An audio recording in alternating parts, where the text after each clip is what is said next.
네, 성경 말씀 신명기 제19장 1절에서 3절까지 제가 봉독해 드립니다. 구약 성경 제291면 신명기 19장 1절에서 3절까지 제가 봉독해 드립니다.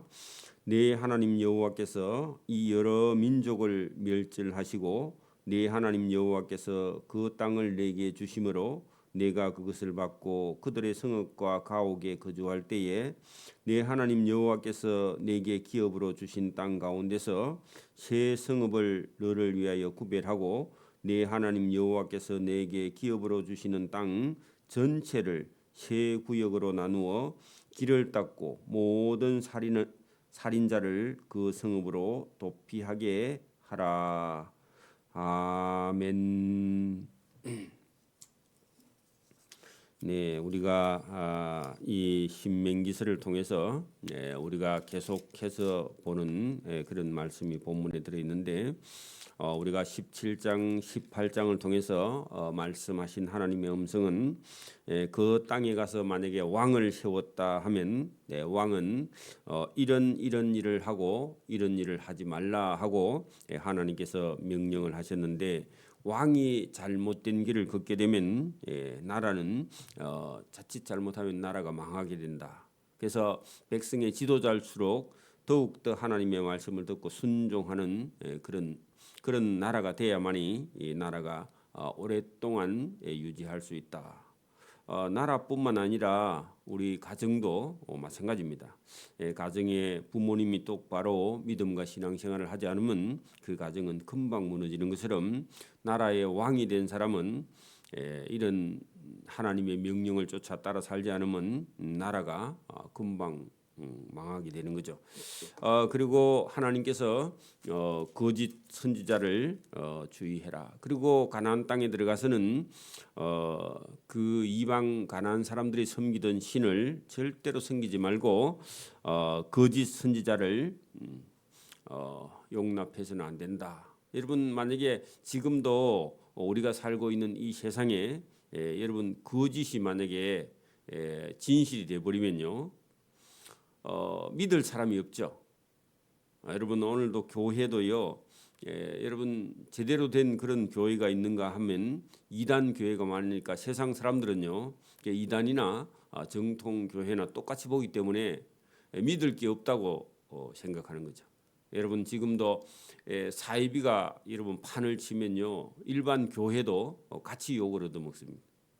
가짜가요. 진짜보다 더 많이 나오면 진짜가 장사가 안 되는 거예요. 이제 짝퉁이 많이 나오면 그런 것처럼 이 세상에도 거짓 선지자가 나오거나 거짓말이 여러분 판을 치면요 진실도 통하지 않는다.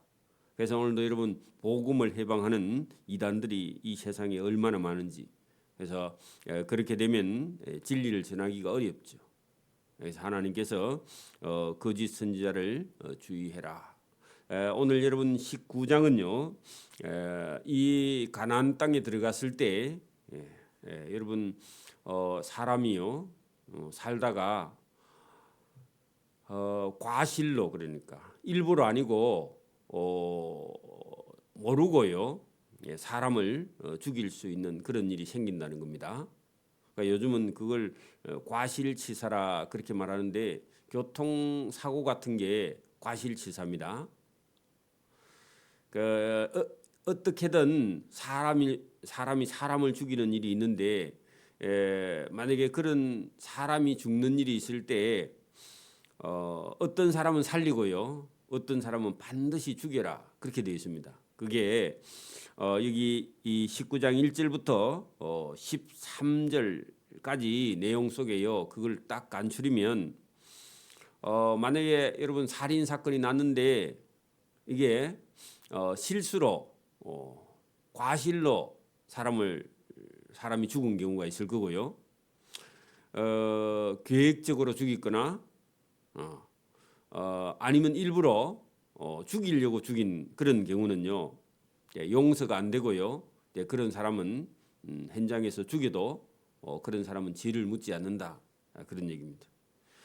그래 이게요 구분하는 게요 이게 아무나 구분할 수 있는 게 아니라 살인 사건이 일어난 그 동네의 어른들, 장로들이 그걸 재판하는 의무를 가지고 있다. 그런 얘기입니다. 그래서 살인 사건이 났을 때 계획적인지 아니면 우발적인지 이것도 중요해요. 그러니까 오늘도 여러분 어떤 살인 사건이 났을 때 경찰관이 그걸 다 조사하면요, 검찰에서요 이거를 이제 재판을 하죠. 그럴 때 이게 여러분 저 사람이 살인자가 칼을 원래 준비해 갖고 간 거는요 계획적입니다. 그건 죄가 커요. 그런 사람은 성경대로 하면요 그냥 사형입니다. 그런데 거기 있는 칼을 원래 안 가져갔고요. 거기 있는 칼을 가지고 갑자기 사람을 죽였다. 이런 우발적으로 죽였지만 그래도 살인을 한 겁니다. 그런 죄는요 계획적으로 준비해서 간 사람하고 그 현장에 있는 도구를 가지고 사람 죽인 건 조금 좀 죄가 달라요. 그래서 여러분 하나님께서 사람이 같이 많이 가나안 땅에 가서 살게 되면은 그런 경우가 있다는 거죠. 여러분 산에 나무하러 갔는데 앞에 올라간 사람이요 올라가다가 산에 있는 어떤 나무를 이렇게 베다가 돌이 만약에 굴러 내려가 가지고 밑에 따라오는 사람이 죽었다. 그런 경우도 과실치사입니다. 계획적으로 죽인 거 아니죠. 그런 경우는요 도망을 가야 된다 그 말입니다. 왜냐하면은 그 피해자의 가족이 따라와서요 죽일 수 있다는 겁니다. 그런 사람은 도망을 가야 된다. 그게 여러분 과실치사로 사람을 죽인 사람은 피해 가지고 도피성이라는 곳에 가서 숨어서요 피해자의 가족으로부터 보복을 피해야 된다. 그래서 그런 사람은 사람을 죽이기는 했는데 과실치사자는요 죽이지 말고 살려라. 그리고요 만약에 계획적으로 사람을 죽인 사람은 불쌍히 여기지 말고 그런 사람은요 죽여도 죄가 되지 않는다. 계획적으로 이게 중요합니다. 일부러 사람을 죽인 건요 사형에 해당한다 그런 얘기입니다. 그래서 오늘도 여러분 대부분은 계획을 해가지고 준비해가지고요 사람 죽인 사람은요 지금도요 사형을 폐지하면 안 되고 그는 사람 안 되는 사람은요 성경은요 아깝지만은 죽여라 이게 성경입니다. 그래 여러분 지금 오늘날 사형 폐지 제도는요 하나님과 맞지 않습니다. 성경과 배치되는 거죠. 옳은 일이 아닙니다 사실은요. 그래서 지금도 세계적으로 사형을 분명히 언도했는데 사형을 명령했는데요 재판할 때 사형이라고 이 사람은 사형이다 해도 집행을 유예하고 있습니다. 우리나라도 지금 사형을 안 하려고 하고 있는데 그건 잘못된 거고요. 성경하고는 배치되는 겁니다. 자, 여러분 19장 1절부터 봅니다. 네 하나님 여호와께서 이 여러 민족 가나안 땅에 있는 여러 민족을 멸절하시고 하는 것은요. 다음에 여호수아를 시켜서 하나님께서 그 가나안 땅 원주민들을 다 밀어내고 네 하나님 여호와께서 그 가나안 땅을 내게 주심으로 거기 들어가서 살 때 내가 그것을 받고 그들의 성읍과 가옥에 거주할 때에 그러면 이스라엘 백성들이 애굽에서 나와서 광야에서 살다가 그다음에 가나안 땅 들어가서 원주민들이 살던 땅과 집과 뭐 이런 거 전부 다 얻어서 사는 겁니다. 네 하나님 여호와께서 내게 기업으로 주신 그 땅 어디죠? 가나안 땅 지금 이스라엘 팔레스타인 땅 가운데에 먼저 새 성읍을 너를 위하여 구별해 요단강 동쪽 요단강 건너기 전에 있던 그 르우벤 지파, 갓 지파, 므낫세 반 지파가 살던 그 땅의 세 개의 여러분 성읍을 그죠? 그 요단강 건너기 전에 세 개의 도시를요 조그마한 성읍들을 도피성으로 지정을 하는 겁니다. 3절 내 하나님 여호와께서 내게 기업으로 주시는 땅 전체를 세 구역으로 나누어 길을 닦고 모든 살인자를 그 성읍으로 도피하게 하라. 그래 여러분 요단강 동쪽 땅 거기에 먼저요 그 안에 있는 세 성읍인데 이게 그 요단강 동쪽 땅에서 그게 여러분 위치를 도망 오기 좋은 성읍을 3개를 택하는 거예요. 너무 멀면요 도망가다가요 지쳐서 죽어. 아니면 도망가다가 피해자의 가족이 따라와서 죽기 때문에 거리를 딱 재가지고 땅이 이렇게 헛방만 하면 위에 중간에 밑에 이렇게 3개의 성읍을 정해놨다 그런 얘기입니다. 왜? 너무 멀면 빨리 도망을 못 가잖아. 피해자가 따라와서 죽이도 큰일이잖아. 그죠? 그래서 4절 살인자가 그리로 도피하여 살만한 경우, 살 이유가 있는 경우, 그리고 아까 제가 설명할 때 뭐예요? 과실치사. 계획적으로 아니고 여러분 부지 중에 자기가 모르는 중에 그죠? 산에 올라가다가 돌을 굴려가지고 그 굴린 게 아니라 자기가 돌을 만져가지고 돌이 굴려 내려와서 밑에 사람이 따라오는 사람이 죽었다. 그것도 마찬가지. 그런 경우 그죠? 계획적이 아니고 그냥 부지 중에 그죠? 살인한 자가 4절 보세요.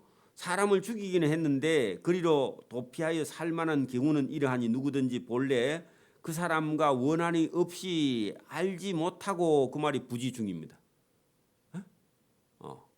모르고 그죠? 부지 중에 그 이웃을 죽인 사람이 있다는 겁니다. 여러분 지금도 그런 경우가 있죠. 어떤 사람이 집을 고치기 위해서 일꾼을 불렀습니다. 근데 일꾼을 불렀는데 지붕에 올라갔다가요, 지붕이 여러분 깨져서 떨어져서 죽었어. 그런 경우에 여러분 주인이 뭐 일부러 죽인 건 아니잖아, 그죠? 그래도 여러분 주인이 일 시키다가 죽었어. 아이고 그러면요 요즘 문제가 심각합니다, 그죠? 그래도 어쨌든 여러분 사람이 죽었으니까 주인에게 책임이 있어가지고 그 여러분 죽은 사람의 가족은요 엄청 억울해합니다. 그렇겠죠? 가령 그 예가 있습니다. 부지 중이라는 게 여러분 그의 이웃을 죽인 일이 있는데 이게 여러분 죽이고 싶어 죽인 게 아니라 실수로 과실로 그래서 그걸 과실치사자 교통사고 그리고 예입니다. 그때 고대 사회에는 과실치사가 이런 게 있습니다. 가령 사람이 그 이웃과 함께 나무를 베러 가는 게 벌목입니다. 7벌자예요. 그래서 나무를 벌목하러 삼림 이게 숲속입니다. 숲속. 그 숲속에 들어가서 손에 도끼를 들고 벌목하려고 나무를 찍을 때에 도끼가 그 자루에서 빠져 그 이웃의 머리를 쳐서 죽었어. 그런 경우는요.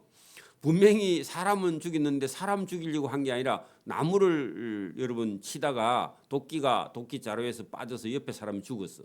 그래도 죽인 건 죽인 거죠. 근데 일부러 죽인 건 아니죠.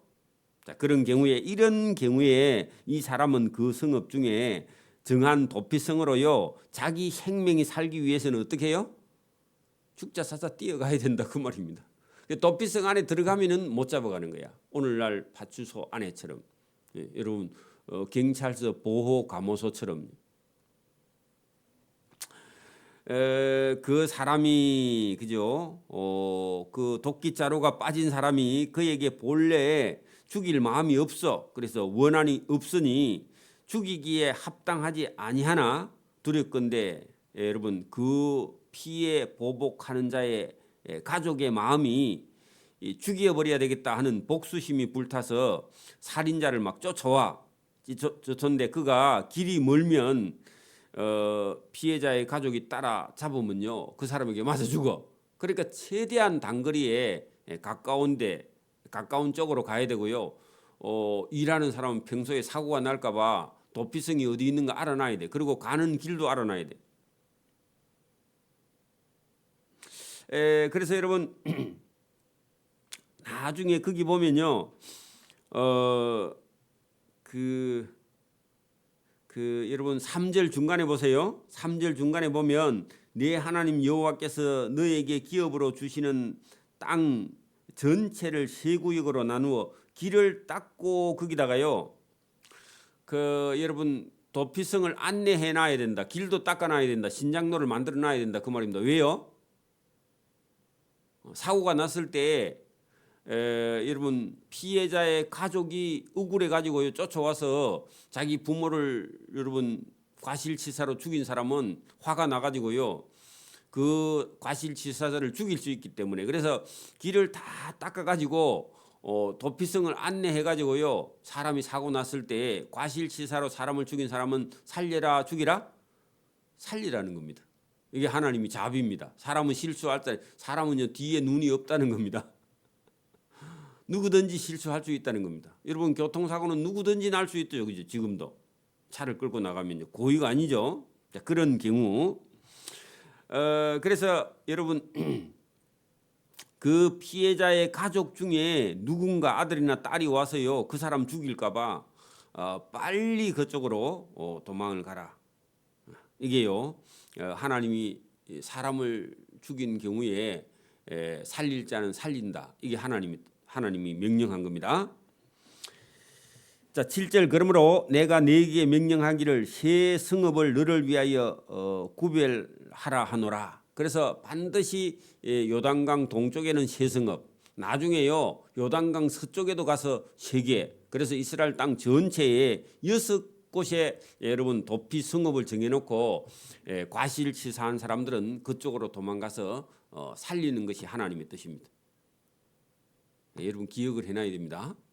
그 오늘날도 여러분 어떤 사람이 과실치사했으면요 자진 신고하고요 내가 이 사고를 쳐서 사람을 죽였습니다 하고요 파출소 찾아갔다가 경찰서에 가서요 보호 감호소에 가서요 거기 가서요 들어가 앉아 있어야 돼. 안 그러면요 누가 와요? 피해자의 가족이 따라와서요 망치로 여러분 때리거나 아니면 여러분 치거나 하면요 여러분이 죽을 수도 있어. 그래서 교통사고가 났으면 빨리 신고하고요 피해자의 가족이 마음이 가라앉을 때까지요 이건 사고구나 하고 인정할 때까지요 여러분 당분간은 경찰서 보호감호소 안에요 들어가서 준비하고 있어야 됩니다. 그래야 여러분 피해자의 가족으로부터요 그럴 거 아닙니까? 자기 아내나 남편이 교통사고로 죽었을 경우에요 그 피해자의 가족은 엄청나게 여러분 큰 고통 충격을 받기 때문에 그렇겠죠. 자 9절 보세요.